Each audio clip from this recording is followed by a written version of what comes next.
We'll wait till the last one. We'll wait till Bruce gets here. Well, today is a good day in America. For American families, for the environment, and most importantly, for the future of this country. You know, Republicans, more than a year ago, went out across the country listening to America. And we made a commitment to America that we would lower your energy costs. That's exactly what this bill does. We made it H.R. 1 because we care not just about the American family to let them have more cash in their own pocket, but make their energy costs lower, lower the global emissions, and make the world safer.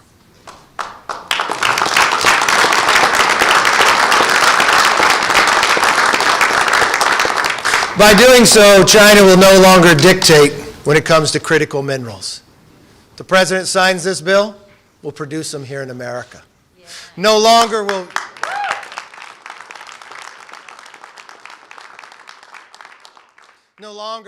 the governor of California buy oil from Putin.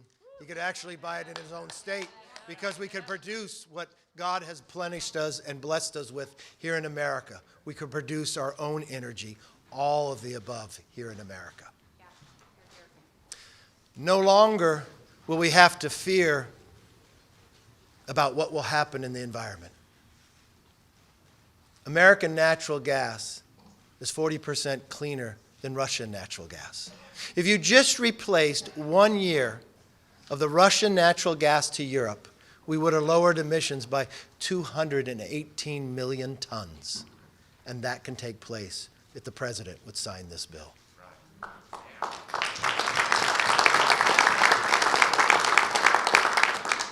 We're less than 100 days from coming into the majority and being sworn in. If you look at the commitment to America in the back, you can see the checkoff of keeping our commitment to this nation, making us energy independent, making our streets safer, making our economy stronger. We're just getting started. As I said on the opening day, it's not how you start, it's how you finish. And with each week, we only get stronger, the nation gets safer, and the country becomes even greater. With that, I'd like to call up our Majority Leader, the author of H.R. 1, Steve Scalise.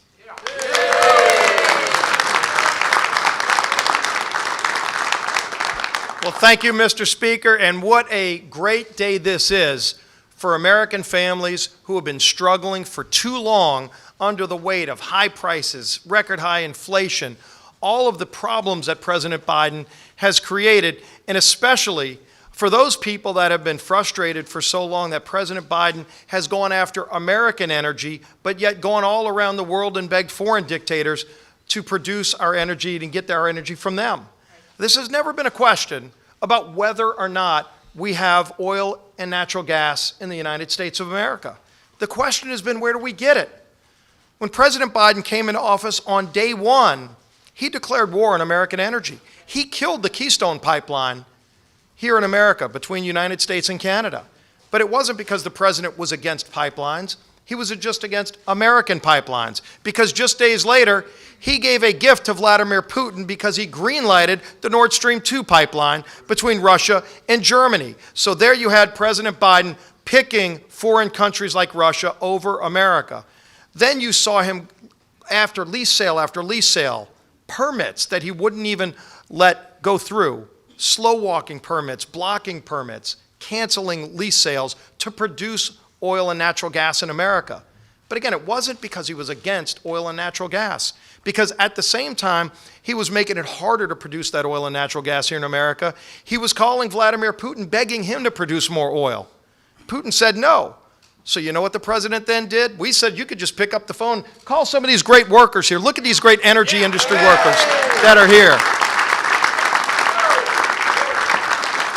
Mr. President, these are American energy industry workers. They know how to make energy cleaner and more efficient than anywhere else in the world. And if you put them to work, they're going to not only be making it cleaner than anywhere else in the world, they're also going to be lowering costs for families who are sick and tired of paying 50% more at the pump, who are tired of paying 40% more in their household electricity costs, because the countries that President Biden wants us to get our energy from, whether it's Russia, Saudi Arabia, Venezuela, he wants us to get our solar panels and windmills and batteries from China, because he won't let us mine in America. Well, you know what? We stood up for America there too today, because we said, let's mine in America, not in China. You want to talk about standards? We are all sick and tired of these liberals in Washington who wake up every day trying to bash America and cancel projects in America. Nobody does it cleaner and better anywhere in the world than the United States of America. It's about time we open up America for business and say to all those foreign dictators in the world, we're not going to buy your energy that's dirty. We're going to get clean energy here in America. Let's lower costs for families. Let's stand up for those working men and women. And as we continue, the commitment to America we made is to stand up for those families who have been left behind by Washington for far too long. The good news for them is help is on the way, and we're going to keep doing this. We're not going to slow down. We're not going to stop working. And the man who's helped us get the votes is our whip, Tom Emmer.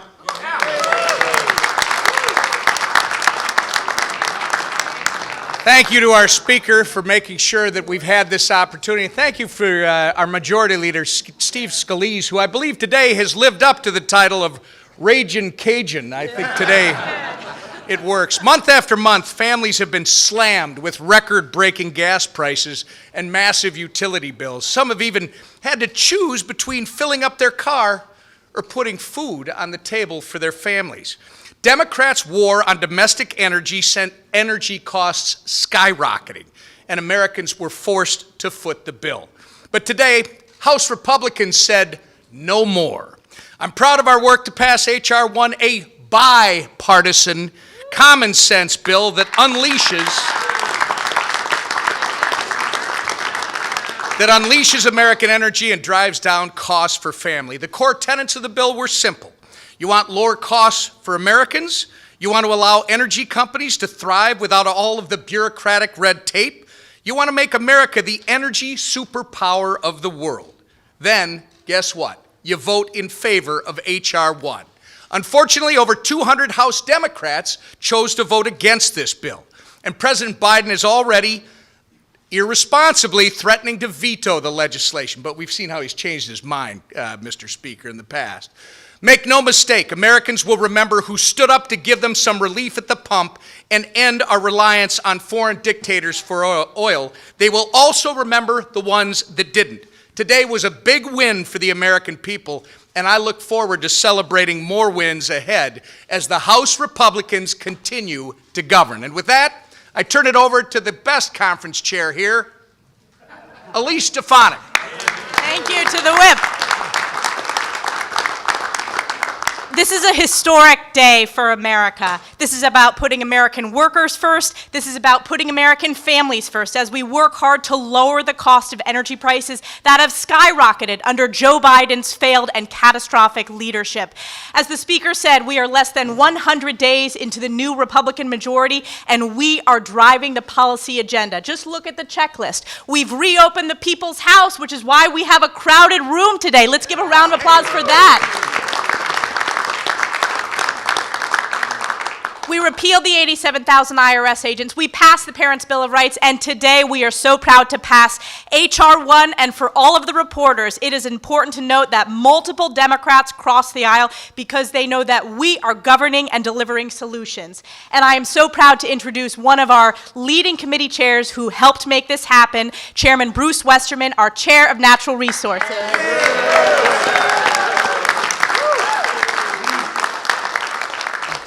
Thank you, Elise. It feels great to win. And this is a winning team behind me right here. But this team is not winning for ourselves. We're winning for the American people, and H.R. 1 is a victory for the American people.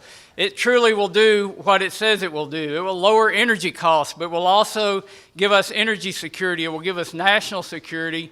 It will break Chinese supply chains, and it is part of the commitment to America. And I just want to thank the leadership of the team, a team that Kevin McCarthy has put together. He and Steve Scalise, Tom Enemer, Elise Stefanik, the whole crew is focused on unifying Republicans for the benefit of America. And there's been great teamwork. This bill is not written by any one member. It came from multiple members from multiple committees. And I've got two of my fellow committee chairs here, Kathy McMorris Rogers and Sam Graves.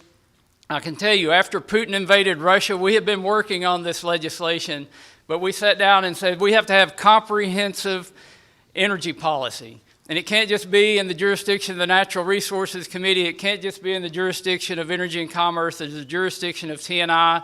It has to be comprehensive across the conference, and we have to bring everybody on board. And with a very tight margin, majority margin, we passed a bipartisan bill today because we worked together on behalf of the American people. Thank you to everyone that did that, and I want to introduce the chair of the Energy and Commerce Committee, someone who's had tremendous input on this bill, Kathy McMorris Rogers. All right. Thank you, Bruce, my partner, along with Sam Graves and the entire leadership team, all the members that are here, proud to stand with this entire team in support of our leadership on H.R. 1, Unleashing American Energy. But I think I'm most proud to be here with those that are wearing the hard hats that say, proud American energy workers.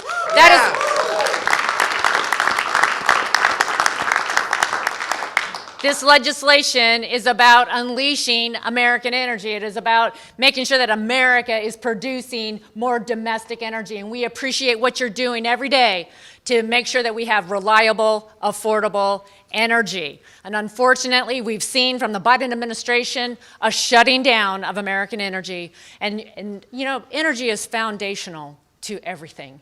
It is what has lifted people out of poverty, raised the standard of living more than any other country in the history of the world. And that's why American energy is so important, because it is the driver of American leadership. And we, as others have said, we do it better, we do it cleaner, we do it more efficient than anywhere else in the world. So when we are increasing domestic production in the United States, it means we're also lowering carbon emissions. America is leading on all fronts, and it's so important to addressing what's driving the cost, to fill your car up with gas or heat your home. And that's why we're so excited to be here today to pass this legislation, bipartisan over there in the Senate. You know, we have a strong bipartisan vote in the House, and we're excited to see the Senate take it up for consideration. Thank you, everyone. And I'm proud to introduce Chairman of the Transportation Committee, Sam Graves. You know, the reason for this bill is lower energy costs, and my constituents are screaming because their heating bills have been outrageously expensive this year. So the Transportation Committee, our component to this was 401 permitting reform, a bill that was originally co-sponsored by David Rouser and Garrett Graves. What this bill, or what the 401 permitting process does, is prevent states from being able to weaponize the permitting process, and that's happened over the years. What Republicans are about is water quality. So we want to make sure that permits are denied or granted based on water quality. We in no way take away states' opportunities to increase that, decrease that. That's up to them. But we want to make sure that those permits are granted or denied based on water quality, and that's what Republicans stand for. I am now introducing Garrett Graves, one of the co-sponsors of that particular piece of legislation. Garrett.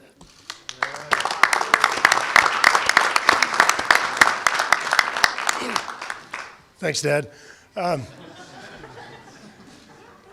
You know, if you look at what's happened over the past year and a half, we put a commitment to America together, and I think that really embodies what the founders of this country intended. We traveled across the United States engaging stakeholders, engaging individuals, and engaging families about their vision for America. And what this bill does is it unleashes America's energy resources, because we don't think it's right that 40% of Americans, individuals, and families over the last 2 years have had to choose among paying for utility bills, buying medicine, or paying for groceries. These are false choices, and it's absolutely unacceptable. What we've seen over the last 2 years is the Biden administration carrying out incomprehensible energy policies under the concept of trying to address climate change. The truth is that emissions have actually gone up under the Biden administration, not down. Under the previous administration, emissions went down, an average of 2.5% a year, and we've watched over the last 2 years as emissions have gone up over 6%. So you're failing on the very objective that you're trying to achieve while you're pushing American families into energy poverty, charging them higher gasoline prices, higher utility prices, and one of the biggest drivers of inflation.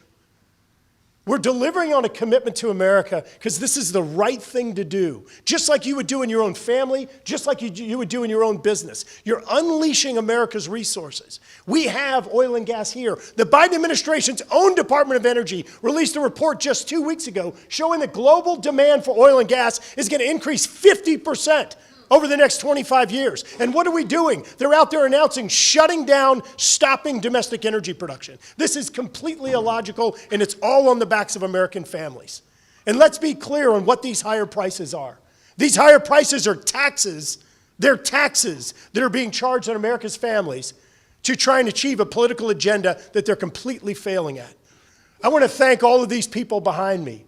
The folks that sat there and worked so hard to take the ideas that we heard all across America and translate those into the package of bills that we passed today. I want to thank the incredible leadership team back there led by Speaker McCarthy to make sure that we engaged everyone and gave them a voice in this process to ensure that we weren't just advancing conventional fuels, but that we unleash America's renewable energy opportunities as well, to where we truly can lead forward on a path of affordable energy, clean energy, and ensuring that we protect America's energy security.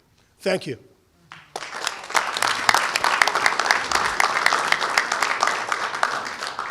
I want to give a special thanks to Garrett Graves, because it was more than a year ago that he was the chair of the task force, and to all those members behind me that participated in that task force.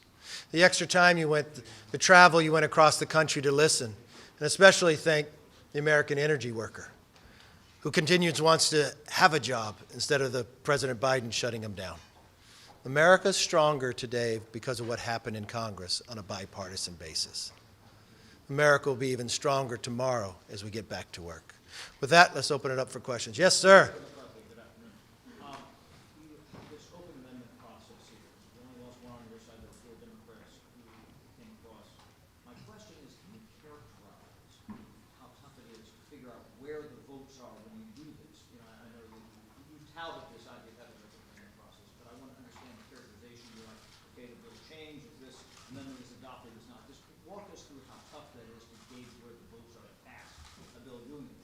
I think you're overthinking it. What we did was spent a year listening to the American public, and you just write good policies. And you know what? You don't worry about where the vote's going to be, because at the end of the day, you even get Democrats, when they're whipping really hard with their leadership, trying to force their members not to vote for it, it actually comes forward on a bipartisan basis. We've watched when we put bills on the floor, the president will put in a sap and tell all the Democrats to vote no, but he's opposed to it. Then he turns around once he reads the bill and says, oh, I'm going to vote for that. We've watched it time and again. So you might analyze a lot and worry about what you think we're doing. We don't do that. We just focus on policy. You make good policy, what happens at the end of the day, you make America stronger. Thank you. It's been 3 days since the mass shooting in Nashville, and there have been 130 mass shootings in this country just this year alone. What is your plan to deal with mass shootings that are happening in schools and communities across the country?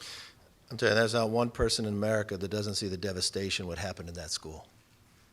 There's not one person in America that doesn't want to try to solve all this. We want to make sure we take in all the information. We watched a school that was locked. And I think everyone would believe somebody has to be mentally ill to enter a school. Literally, when you read the report, she picked between schools based upon whether one school had an armed officer that could stop her. She literally shot through the window to go in to these young children. I do want to thank the officers. The officers did not delay. They were young men themselves. They didn't know what they were running into, and they did not slow down as they went hallway to doorway to save the others that were there. We will look, getting all the information, is there anything that we can do more? But I would say to a nation as a whole, that the problem that we are today, it's not just going to be a legislation. We've got to have a severe conversation here with this country. We've got to deal with mental illness. We've got to see what's driving individuals to think you would go to innocent children a Christian school, to shoot in, to literally write about it. I don't think one piece of legislation solved this. I think a nation together, working together, solves a problem that's much bigger than us. Yes. To that point, are you going to meet with the Minority Leader Jeffries about it? He said today that there was plans for you to meet about it. And, you know, shouldn't Congress be the one taking the lead on this initiative? As Monty mentioned, perhaps an assault weapon ban, expansion of background checks, and funding for mental health. I think Is those on the table? I think the thing that we will do, like we deal with any issue, just like the issue that we're dealing with today with H.R. 1, what did we do? We didn't just write a bill here. We went across the country to get all the facts. That's exactly what we'll do and look at the facts. Yes, ma'am. Thank you, Mr. Speaker. Just a quick follow-up on that. President Biden is calling for an assault weapons ban. Do you see that on the table? And a second question on just conversations around the debt ceiling. Any progress there on meeting with the president on that issue? All right, let me walk you through. I know we're here for H.R. 1, but I appreciate all your questions. We will get all the information how we deal with any subject, and we'll work through it. Unfortunately, the president, back in 2011, he called them the Biden talks. I sat down with the president on February 1st. We had a good discussion. He said he wanted to meet further. He actually tweeted out afterwards that he wanted to have further discussions. He told us the very next morning, not just myself, but he told those members who went to the prayer breakfast that we're going to meet. He told the Democratic Congress on their retreat that he's going to have a meeting with me. He apparently doesn't want to meet, and I don't understand why. We're very reasonable, responsible. What we do know, especially after the Congressional Budget Office came out, that America, taxpayers will have to pay $10.5 trillion in interest in the next 10 years, even though for the last 80 years we've only paid $9 trillion.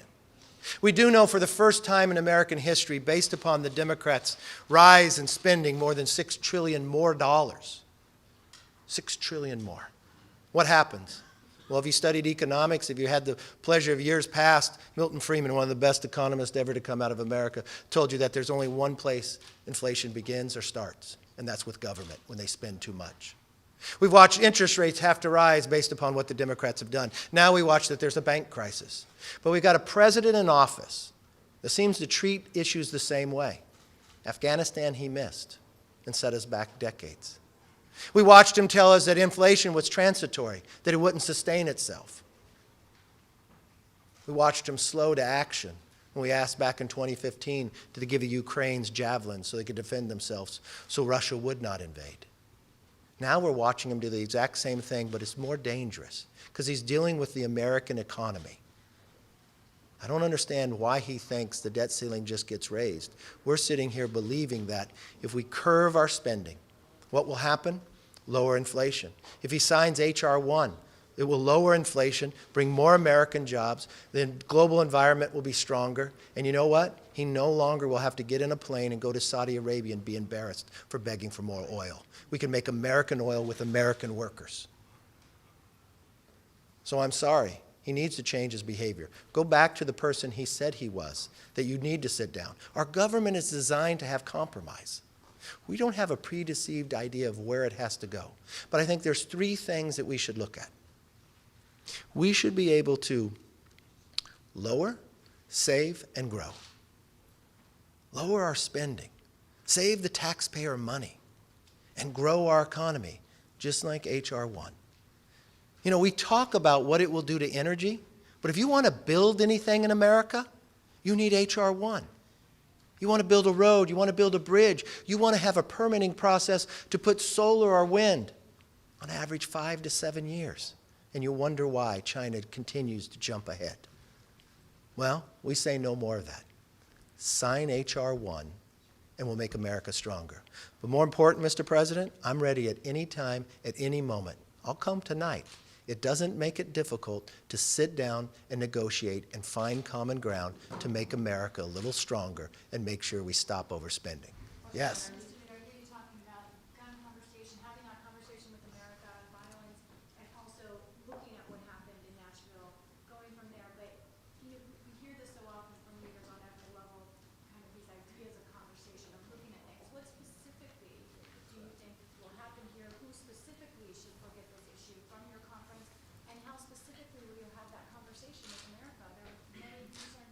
Well, let me specifically answer your question.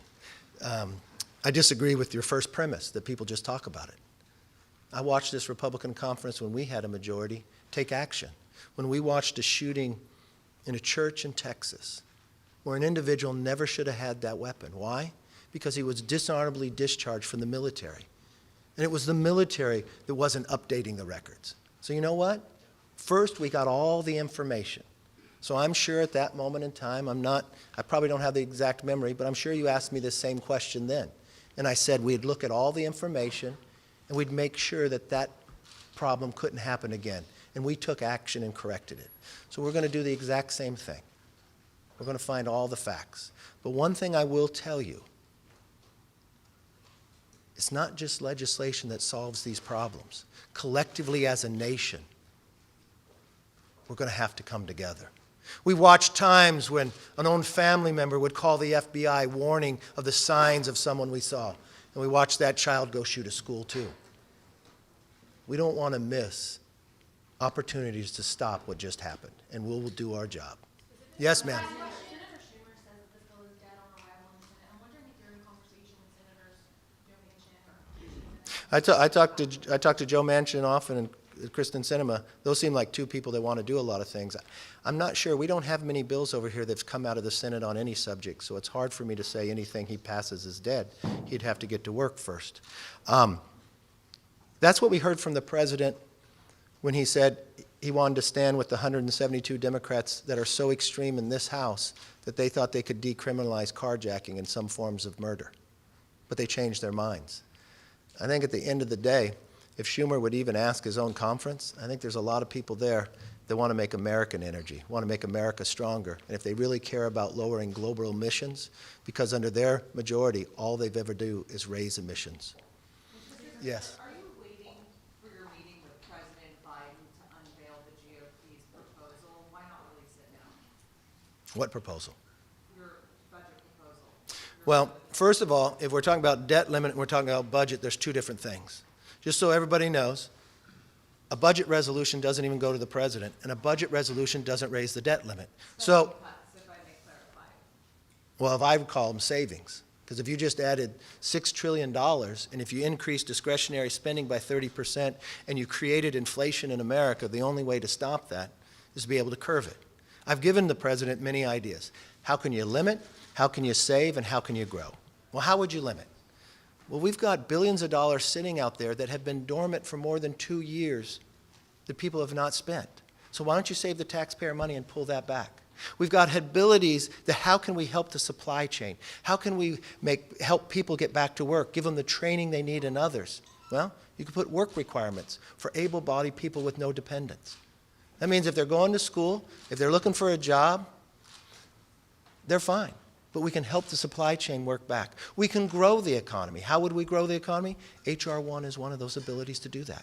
So there's a lot of ideas out there. We have more than $4 trillion in savings. We can limit the amount of growth as we go in the future. The real difficulty here is if you simply check the facts. If the president would read what the Congressional Budget Office, the nonpartisan individual, said, if you take the 50-year average of spending in America, that's roughly 21% of GDP. But under President Biden, he's spending more than 23.7% of the GDP on the way to 25%. If you look at revenues, because the president's only answer is to raise more taxes. On average, in 50 years, we usually bring in about 17% of GDP. Today, we're at 20. Only two other times in modern history in America have we ever brought in this much money on a percentage, but we're bringing more money than ever before. The problem was when the Democrats had all majority, they spent like drunken sailors. They created inflation. Then he went after the energy industry and even made it worse.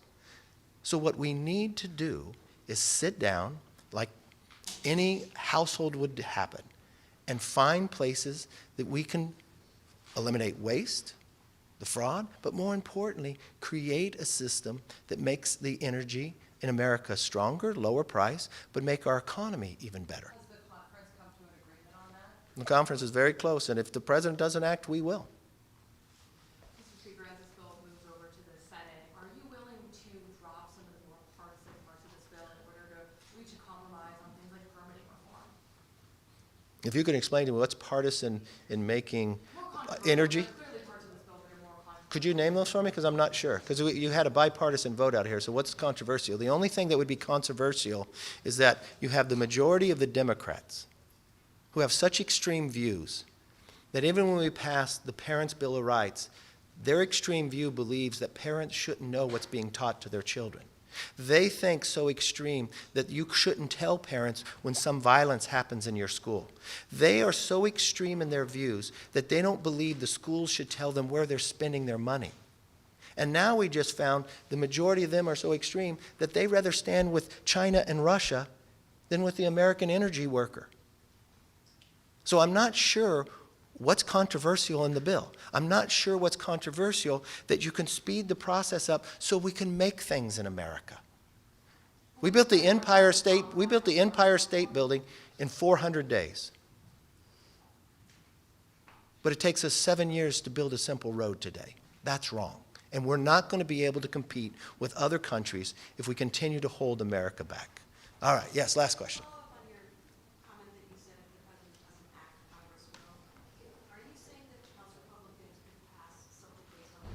Yes.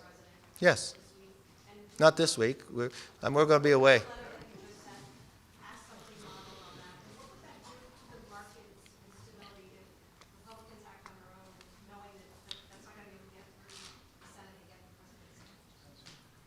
You know what's interesting?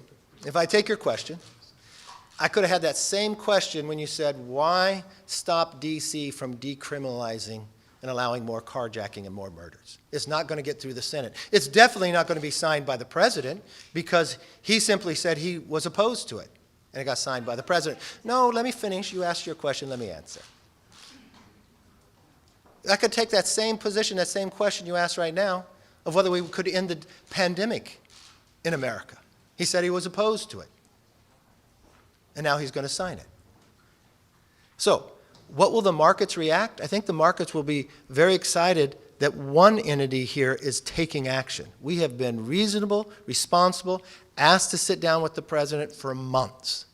He is making the decision that he wants to put the economy in jeopardy. I don't know what more I can do and how easy. I would bring the lunch to the White House. I would make it soft food if that's what he wants. It doesn't matter. Whatever it takes to meet. I just don't know what's changed from his comments before when he says it's not right if people don't sit down and meet together. Yes. Yes, sir. There's been a lot of talk in remarks here today about how HR 1 would undermine dictators overseas, China and Russia. Yes. Last night, poor President Trump posted a video where he mocked people who called Putin authoritarian. So I'm wondering who's right here. Is he right in saying Putin's not authoritarian, or are you right? I haven't seen what you're talking about, but Putin's authoritarian, President Xi is authoritarian, and I'm very concerned where I see the world right now. It looks like 1936. We got China, Russia, North Korea, and Iran. I watched overnight last night that Russia arrested a Wall Street Journal reporter. Exactly what they did, but it also goes to the behavior of the administration. If they want to pay ransom, they're going to continue to go after people. If you want to be strong. I've watched in California, Gavin Newsom shut down 20% of the energy produced in California. But we didn't use 20% less. He then started paying Putin for 50,000 barrels a day that Putin used to build an army to invade Ukraine. I've watched our own president go to Saudi Arabia and beg for them to produce more, while at the same time looking at these American energy workers and telling them they're out of a job. I will tell you this, every statistic you see, every measurement you can have, under this administration, emissions have gone up. If he would have allowed natural gas to replace Russian natural gas for 1 year in Europe, not only would Putin be weaker, not only he couldn't evade Ukraine, but the global emissions would have been reduced by 218 million tons. So I don't know what's extreme about that. I don't know what's controversial about that. I can't force these people to change their extreme behaviors, but what we can do is pass bipartisan legislation with Republicans and a few Democrats on the other side. We can walk out to the American people, listen to them, come back and find solutions, and sit here and gladly take your questions and wish you all a very, very happy Easter. Thank you all. God bless.